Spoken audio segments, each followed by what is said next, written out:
Bueno, solo déjeme decirle algo respecto del seminario. Prácticamente son los cultos, pero el seminario del otro domingo vamos a aprovechar el tiempo a la palabra de una forma bien fuerte, así que los espacios de alabanza van a ser bien cortos, hermano, para tener mucho más tiempo para la palabra. Así que usted puede quedarse, bueno, tal vez no a los dos porque no cabemos, ¿verdad? Cuando vienen todos, pero sí puede aprovechar lo más que usted requiera. Los temas van a ser muy, pero muy interesantes, hermano.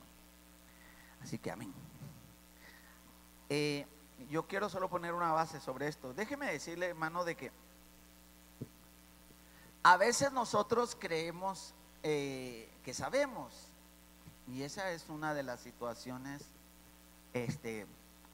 más complejas para poder acceder realmente al verdadero conocimiento. Porque tal vez una de las situaciones que nos complican a uno o nos complican más la vida es lo que nosotros creemos y que no es así, ¿verdad? O sea, la forma como creemos. ¿Por qué le digo esto? Porque, hermano y hermana, respecto a la profecía bíblica y los tiempos del fin, respecto a la profecía bíblica y los tiempos del fin, nosotros a veces suponemos ya todo, ¿verdad? Todo está dicho, ya todos saben, ya hemos oído predicas, hemos oído en la tele, esto va a pasar aquí, pero hermano, ¿y si no fuera así?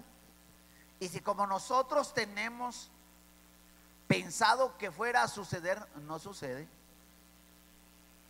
¿Por qué le digo esto? Yo hace un tiempo di en 2 o 3 lugares un seminario al que le llamé, hoy no es el tiempo, yo necesito más de una hora para ello, que se llamó, y aquí compartí algo, errores escatológicos de la primera venida de Jesucristo. No sé cuántos se recuerdan. Y nos pudimos dar cuenta de que los judíos no vieron a Jesús, no lo reconocieron, no recibieron la bendición, porque su forma de interpretar la venida del Mesías era equivocada. Y estaban esperando, pero no vieron al Mesías porque no vino como ellos creían que tenía que venir. Y entonces no solo no lo vieron, sino conspiraron contra él y lo llevaron a la cruz. ¿En dónde radicó el problema? Porque nosotros siempre hemos creído que el verso que dice en Juan que a los suyos vino y los suyos no lo recibieron tiene que ver con que ellos lo vieron, no lo quisieron y lo rechazaron. No fue eso. El problema tiene que ver con una palabra: entendimiento. Entendimiento. Entonces mi hermano, es delicado ver cómo uno entiende las cosas, porque si no las entiende bien. Ayer yo estaba hablando anoche ahí por una hermana y mi familia, de que bendito Dios, el Señor la guardó de saber que por milagro no está totalmente quemada en su rostro, y un efecto terrible porque tenía el horno encendido pero pensó que el horno estaba apagado. Abrió, metió un fósforo y le explotó el gas y la tiró hacia atrás y se desmayó, y bueno, afectó bueno, gracias a Dios está bien, fueron algunas quemaduras, se logró recuperar. Pero ¿cuál fue el problema? ¿Cómo entendió que estaba? Yo entiendo que el horno está apagado, el fósforo. Entonces, ¿cómo entiende uno las cosas? Y si nosotros no entendemos bien cómo va a ser la venida del Señor. Ah, no, pero es que mire, tal hermano dijo y tal otro hermano. Mi hermano, la Biblia, Jesucristo hablando aquí en Mateo 24, en Mateo 24:15, si usted quiere ver su Biblia, Jesucristo estaba hablando de la abominación, en ese momento, de la abominación desoladora en el lugar santo. Dice: por tanto, cuando vais en el lugar santo, la abominación desoladora de que habló el profeta Daniel. Y dice lo siguiente: el que lee entienda. Entonces el problema es cómo entendemos. Porque en la primera venida del Señor no entendieron cómo era que Él venía, cuáles eran sus características. Todos se fueron en sus pensamientos para otro lado. Tenían establecidas sus doctrinas de cómo iba a venir el Mesías. Y como no fue como ellos creyeron, no lo vieron. ¿Y si eso vuelve a pasar? ¿Qué garantiza que usted sí va a ver al Mesías y sí va a recibir la bendición de poder participar de los eventos prometidos? Bueno, entremos un poquito más. Entonces, bueno, primero déjeme decirle de que bueno, leamos nuevamente el 3. Jesucristo está sentado en el monte de los olivos, 24:3, y los discípulos se le acercaron aparte diciendo: dinos, ¿cuándo serán estas cosas? ¿Qué señal habrá de tu venida y del fin del siglo? Respondiendo Jesús les dijo: mirad que nadie os engañe. Ahora, la palabra aquí se puede interpretar: mirad que nadie os confunda. Mirad que nadie os confunda. Mire, hermano, si usted cree algo,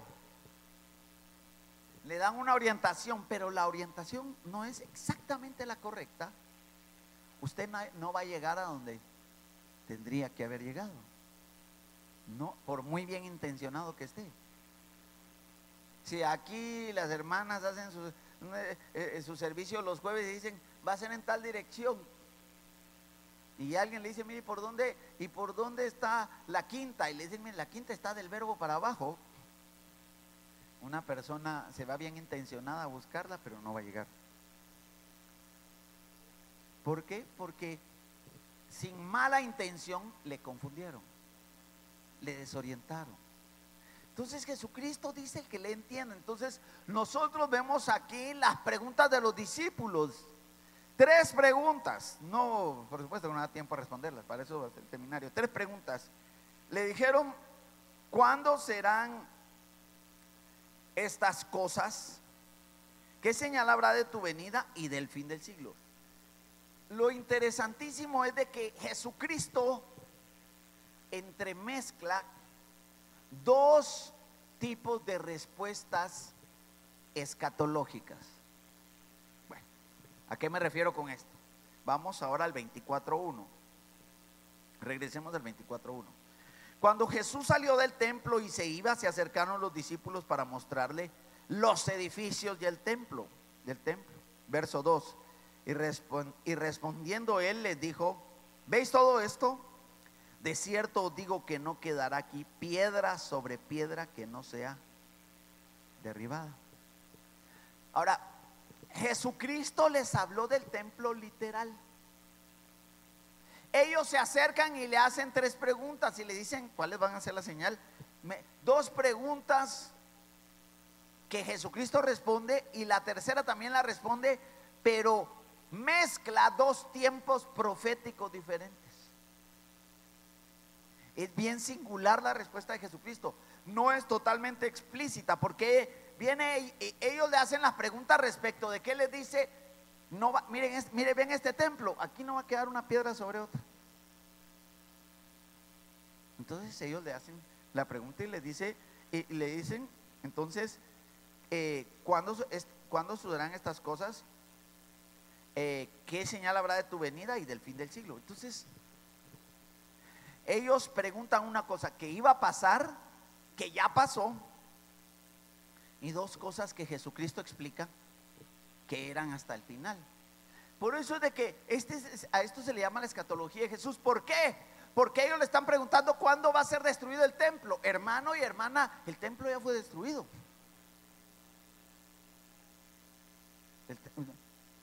Yo sé de que algunos, este tipo de temas se ponen complejos, ¿verdad? Pero el templo ya fue destruido. Si eso está escrito en la historia en el año 70, con el asedio de los romanos a la ciudad de Jerusalén, que hubo miles de muertos, en los cuales ellos pensaron de que Dios los iba a proteger, pero ya la profecía estaba dada de que no iba a quedar piedra sobre piedra. Y tal vez vamos a tratar de, en la semana, de ser un poquito más didácticos para que usted tenga idea. Esto del templo destruido fue en el año 70. En el año 70. No sé si usted ya lo sabía, lo podemos ver. No traía de toda la información. El templo fue destruido en el año 70. Y entonces luego dice usted que es bien aplicado a oír radio y descargar temas de internet. Ah, no, hermano, pero es que no está hablando de ese tema. Está hablando del tercer templo. Ese es otro tema, hermano. El tercer templo.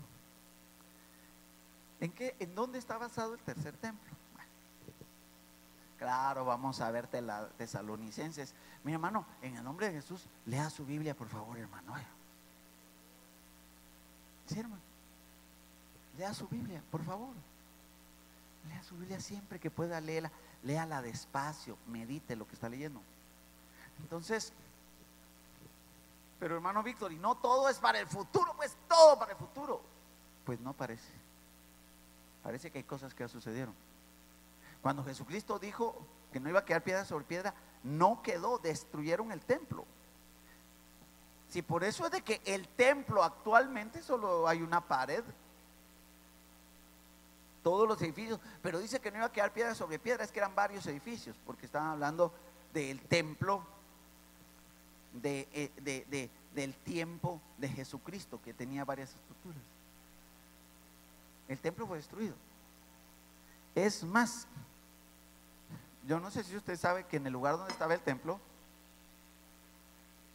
hoy se levanta una mezquita musulmana, la mezquita de Omar, donde está, se supone de que el lugar donde está ubicado el lugar santísimo del templo, ya no hay nada, sino que está la mezquita. Bueno, entonces seguimos viendo. Entonces la situación tiene que ver con entendimiento. Jesucristo le habla de entender, y hermano, yo le hago el énfasis porque a veces nosotros, hermano, creemos que sabemos.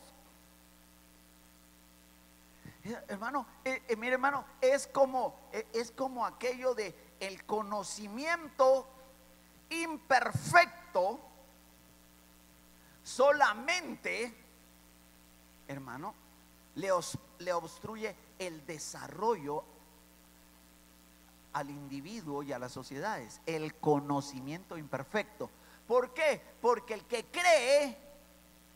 cree que sabe, pero sabe mal. ¿Cuántas personas usted ha conocido que hay ciertas situaciones que creen que saben, pero saben mal? Hace muchísimos años, hermano, fíjese de que era yo soltero y joven, ¿va? Y mi papá me había dado un carro, ¿va? Y resulta de que el carro se le dañó algo en el motor. Entonces había un hermano que me dijo que sabía y me dijo, llévemelo. Y el hermano creía que él sabía, era mecánico, pero creía que sabía. Total de que se gastó un dineral, va, en el motor. ¿Para qué voy con esto? Que entonces el día que lo fui a traer, me dijo, entonces ya está, ya lo arránquelo, me dijo, lléveselo. Cuando ya me dijo, mire, la verdad, me dijo, yo nunca había armado uno de estos, me dijo. Y hermano, al otro día se destronó pero se despedazó el motor, porque el hermanito creía que sabía. Mi papá muy feliz, va, porque el hermano de plano que lo armó con los codos, va usted, porque, y cuando llevamos a que lo vieran, me dijo, el que hizo esto no sabía, mire, puso esto al revés y destrozó todo. ¿Por qué? Porque el conocimiento imperfecto es más dañino, porque se cree que sabe, mientras que el que ignora, como no sabe, va a poner más atención. Ese es el problema con la enseñanza escatológica, que si nos preguntan a todos nosotros cada una de las doctrinas del fin, nosotros no las sabemos todos, pero ni sabemos dónde están, ni sabemos si así van a ser, sino porque el hermanito tal dijo. Bueno, pero ¿qué dice la Biblia? No, es que dijo el hermano. Pero ¿y si no fuera así, hermano? Ah, no, es que a mí no me puede quedar mal. ¿Cómo no le va a quedar mal? Si aquí el único que puede quedar bien es el Señor Jesucristo, el Espíritu Santo y el Padre. Yo no veo, mi hermano, de que en esta palabra de Jesús, el templo ya fue destruido, hermano. Eso ya pasó. Yo sé que ya los ponían nervioso, como así, hermano, ¿sí? O ni se había fijado que iban a destruir un templo usted.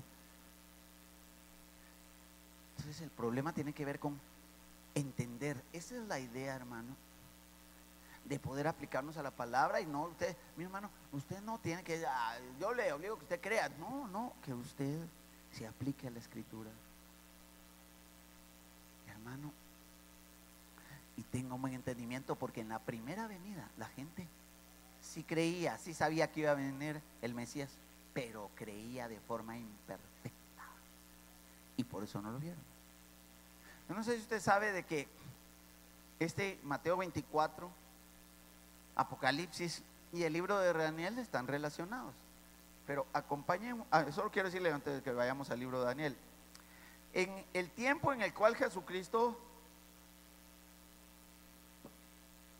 está dándole esta instrucción a sus discípulos, viendo el templo, lo que les están diciendo es: ustedes están confiados en esto, ustedes están confiados en esto, pero su confianza va a quedar en nada, porque de eso no va a quedar ni una piedra sobre otra piedra. En una metáfora de que iba a ser destruido. Jamás nadie pensó que pudieran ser destruidos. Era el templo de Dios. Era el templo de que se gran. ¿Cómo va a permitir el Señor? Pero igual lo destruyeron. Bueno, en aquel tiempo que Jesucristo está hablando, habían tres conceptos históricos no cristianos. Habían tres conceptos históricos sobre el futuro. El primero era el concepto cíclico. La gente simplemente dice: la historia se repite, ¿va? La historia se repite. Eso consideran sobre el futuro. Tal vez se basaban un poco en Eclesiastés, de que lo que fue ya, de lo que es ya fue, al igual que lo que será. O sea, había un concepto cíclico. El futuro, las cosas se repiten. ¿Cómo va a ser el futuro? Como fue el pasado. Algunos de nosotros tienen ese mismo concepto. Cuando uno a veces a la gente: no, mire, las cosas están bien serias. Pero si ya estuvieron serias. No, mire, pero es que ahora ya hay mucha violencia. Pero si ya ha habido violencia también en no sé qué año. No, mire, pero fíjese de que las situaciones, ahora no hay comida. No, pero es que tampoco hubo comida ya por el año no sé cuánto. O sea, piensan que sus conceptos son cíclicos. O sea, la historia es cíclica. ¿Cómo es el futuro? Como fue el pasado, y así va a seguir siendo. El otro concepto es ese concepto cíclico. El otro está el concepto que maneja la mayoría de la gente ahora, el concepto que se llama fatalista. No, perdón, caótico. El concepto caótico del futuro. ¿Qué es el concepto caótico del futuro? Lo que maneja la gente que hace películas, ¿va usted? Todas las películas de ahora, ¿cómo es el futuro en todas las películas en el sistema mundano, en el sistema? ¿Qué dice del futuro todas las películas? No hay uno bueno, no hay nada bueno adelante. El concepto caótico, hermano, es de que si no es ¿verdad? Zombies o muertos vivientes comiéndose a un montón, son vampiros y lobos comiéndose a otro montón, o son bombas por todos lados, o son mutantes, hermano. Total de que ese es el concepto caótico del futuro. Vea usted alguna película de futuro, todo es caos. todo es caos. Pues el concepto caótico ya estaba en ese tiempo. La gente creía que el futuro era sin esperanza alguna. Y el tercer concepto es es un concepto que le llamaban, esos conceptos generales, no cristianos, estamos hablando de cristianos, generales sobre el futuro. El tercer concepto es algo que le llaman el progreso natural inevitable. El concepto del progreso natural inevitable, de que las cosas van a ir a donde tengan que ir y saber, nos da igual. Y así hay gente, ¿verdad, hermano? Mire, de que hay que prepararse, a ver a dónde vamos a ir a terminar. Mire, el concepto natural, o sea, el concepto el progreso natural inevitable, ¿verdad? A la gente le da igual. De alguna manera, ¿sabe usted de que uno se pregunta por qué la gente hace tanto pedazos este mundo? Acaban con los árboles, y siguen cazando a los animales en extinción, están volviendo desiertos todo lo que, la progresión de los desiertos y de las áreas áridas del mundo. Bueno, entonces uno mira, hay que hacer algo. Nosotros cristianos decimos que hay que orar, otros dicen de que hay que, los conservacionistas de que igual se va a acabar todo. Así es, todo se va a acabar. Así que el progreso natural inevitable. Entonces esos eran los conceptos de aquel tiempo. Pero Jesucristo, en medio de todo eso, les dice: mirad que nadie os engañe. E introduce una gloriosa esperanza de futuro, hermano. Al margen de los tres conceptos del concepto cíclico, de que igual va a pasar lo mismo, del concepto caótico del fatalismo y del concepto de que inevitable del progreso natural, Jesucristo dice que hay un futuro, y un futuro en Dios y en Él y en todos los que habrían de creer que Él iba a ser fiel a su palabra y a sus promesas. Y para gloria de Dios, ahí estamos nosotros, hermano. Bueno, vamos rápido, hermano, porque tenemos que ministrar la cena del Señor y ya. Entonces, quiero que me acompañe al libro de Daniel, por favor, capítulo número 12. Yo no sé si usted, mire, si usted sabe, mire, hermano, respecto de la doctrina escatológica o del futuro, eso está basado en una palabra griega como escatas, que significa abrir algo hacia el futuro. Yo no sé si usted sobre el futuro, ¿usted qué cree, hermano? ¿Y dónde está lo que cree? ¿Y por qué lo cree? ¿Por qué lo cree? Es que el hermano fulano dijo. Hermano, si todos nosotros tenemos una Biblia, hermano. O como alguien al quien yo le pregunté dónde estaba lo que me estaba diciendo. No sé, pero ahí entre Génesis y Apocalipsis está, me dijo.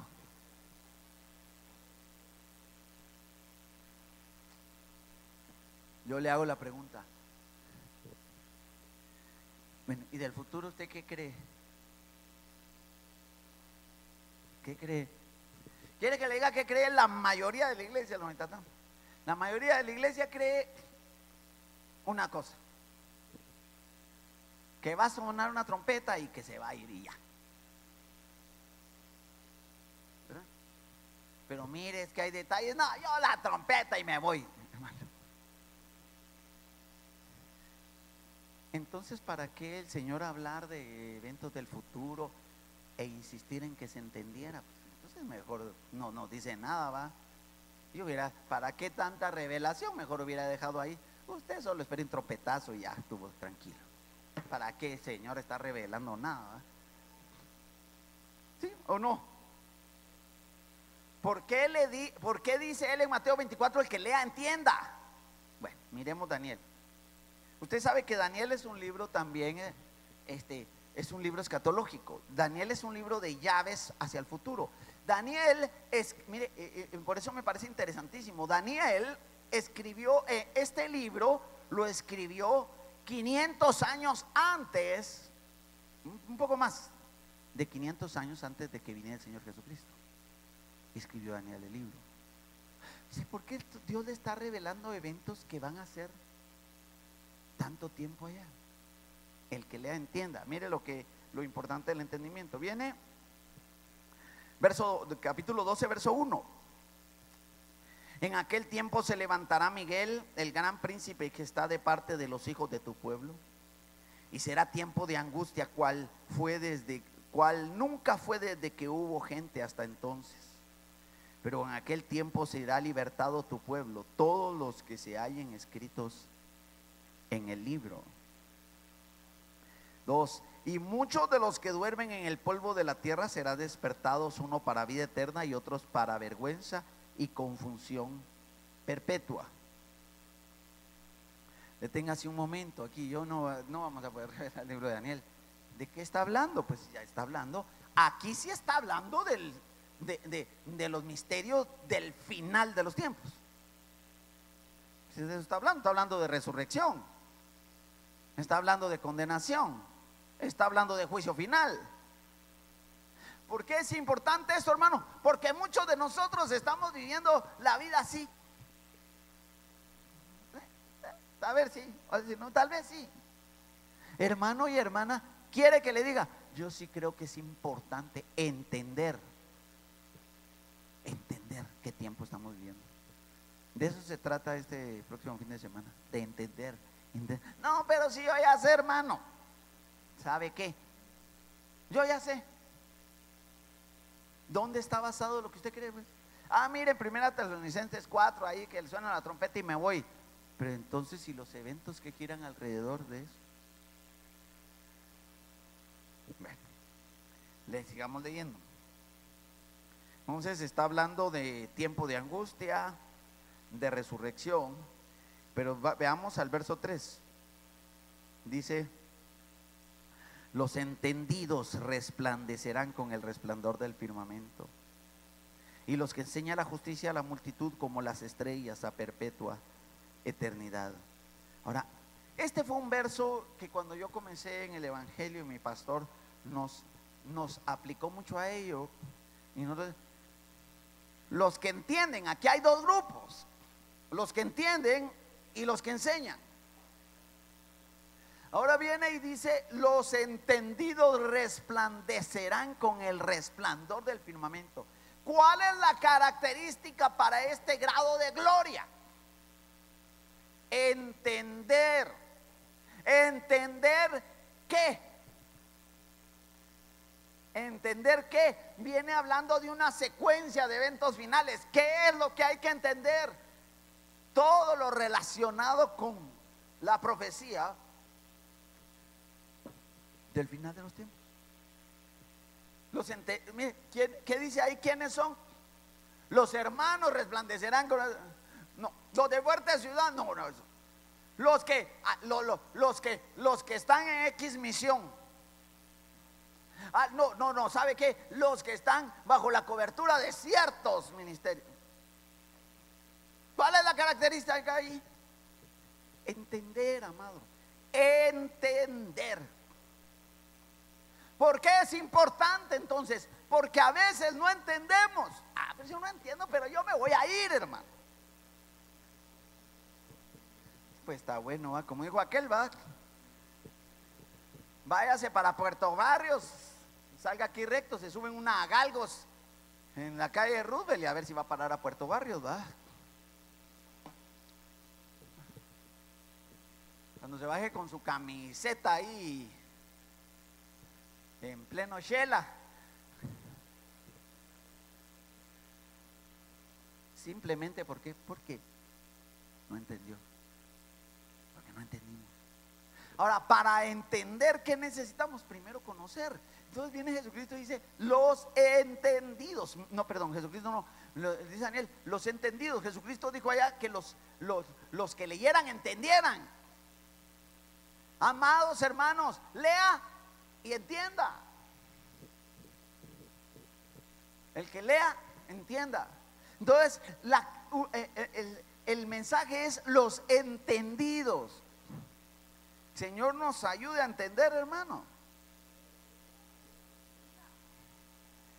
Pues fíjese de que sabe que es lo que pasa, de que de alguna manera a veces nosotros no hemos tenido toda tal vez el problema ha sido el conocimiento imperfecto. Si nosotros tenemos, como dicen aquí, hay una aportación, si tenemos el corazón puesto en el Señor, vamos a tener la paz y con este conocimiento no va a venir temor, sino va a venir gozo y regocijo. ¿Para qué tienes que entender? Tienes que entender para gozarte, ¿cierto? Para esperar, para aplicarte, para ir por las rutas, porque el conocimiento imperfecto nos engaña. Nos engañamos a nosotros mismos con el conocimiento imperfecto. Vamos a administrar la cena del Señor, pero déjeme decirle, hermano, uno por conocimiento imperfecto, hermano, comete muchos errores. No es que tengamos que ser perfectos en el conocimiento, pero la Biblia nos llama a los entendidos, y Daniel insiste mucho en el entender. Acompáñenme ahora a Daniel. Bueno, terminamos de leer esa porción, no lo cambien. Dice, mire la promesa: los entendidos resplandecerán con el resplandor del firmamento, y los que enseñan la justicia a la multitud como las estrellas a la perpetua eternidad. Verso 4: pero tú, Daniel, cierra las palabras y sella el libro hasta el tiempo del fin. Muchos correrán de aquí para allá y la ciencia se aumentará. ¿Cómo está la ciencia ahora, hermano? ¿Cómo está la ciencia ahora? ¿Usted alguna vez imaginó en su vida de que podía andar hablando con alguien sin un cable usted? ¿Alguna vez en su vida? Solo el zapatófono de Max hace que a uno le parecía imposible hablar con alguien. Pero deje eso. ¿Cómo se ha aumentado la ciencia? Cuando yo estaba en República Dominicana, alguien habló de la tecnología de verse a través de una cámara, hablar con otra persona, que era tecnología de los supersónicos. Supersónicos es un programa de niños que daban cuando yo era niño. Yo sé que los de ahora ya ni saben qué es el. ¿Usted alguna vez se imaginó que podía verle el rostro a alguien y hablar con él así? Y alguien que esté en otro lado del mundo, en otro país. Yo lo hago, el teléfono hace que yo pueda platicar con él. Increíble. Ahora, ¿se habrá aumentado la ciencia? La ciencia está en niveles increíbles. Increíbles. Es el tiempo de ponerle atención, hermano, a los eventos del fin.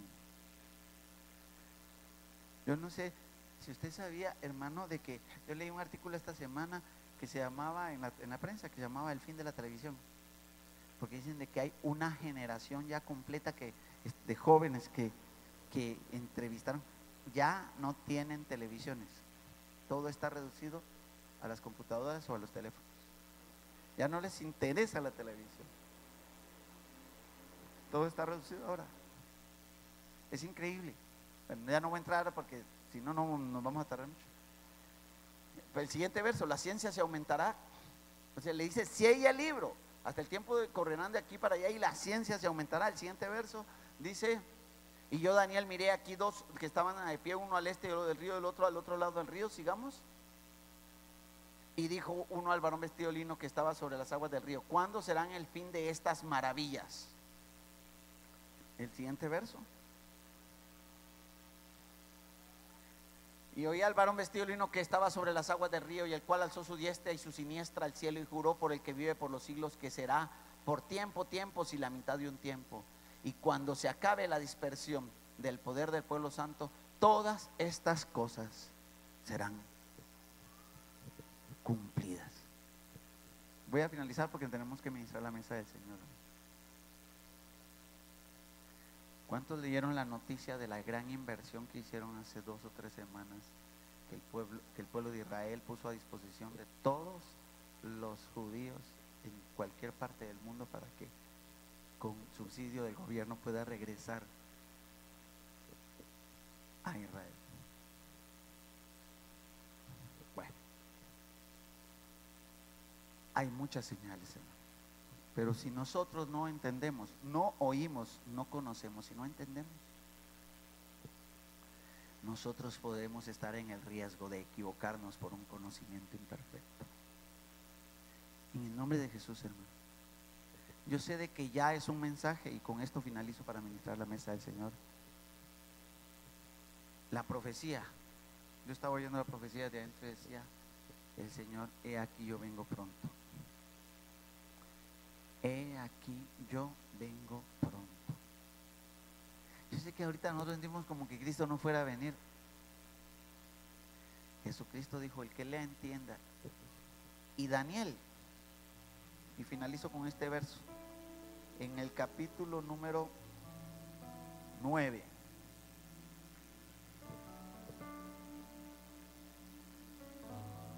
versículo 21 dice: aún estaba hablando en oración cuando el varón Gabriel, a quien había visto en la visión al principio, volando con presteza vino a mí, como a la hora del sacrificio de la tarde. Verso 22: y me hizo entender y habló conmigo diciendo: Daniel, ahora he salido para darte sabiduría y entendimiento. Al principio de tus ruegos fue dada la orden y yo he venido para enseñártela, porque tú eres muy amado. Entiende pues la orden y entiende la visión. ¿Qué necesitamos? Entendimiento. Cierre sus ojos en el nombre de Jesús. Vamos a prepararnos también para la mesa del Señor.